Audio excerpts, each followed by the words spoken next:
os explico un poquito del enfoque del Iseki, que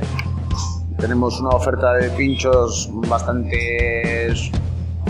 amplios, a unos precios populares con la consumición, y el enfoque del lugar es pues, poder comerse un par de pinchitos y tomarse un par de cervezas pues, con un coste económico y pues, lo que se llama hoy en día una comida rápida. Tenemos luego una amplia oferta de cervezas, ofrecemos igual 20 o 20 algún tipos de cervezas de importación con unas calidades bastante buenas y con unos precios populares, digamos. Y bueno, aparte pues en el tema del cubateo y eso, pues tenemos una oferta bastante de ginebra, rones, whiskies y elaboramos bastante la copa. Tenemos una máquina de nitrógeno para enfriar las copas, que a la gente le gusta verlo porque no lo ha visto en muchos sitios.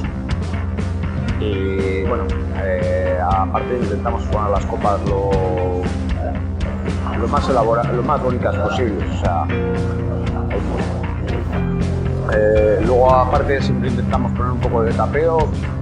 tanto como patatas, alguna aceituna y siempre alguna cosilla un poco original para intentar sorprender a los clientes.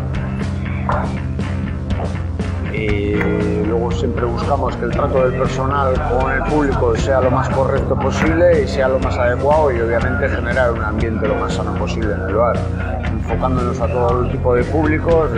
sobre todo los jóvenes porque estamos cerca de la universidad y escuela de idiomas, pero siempre dejando la puerta abierta un poquito a todo el mundo.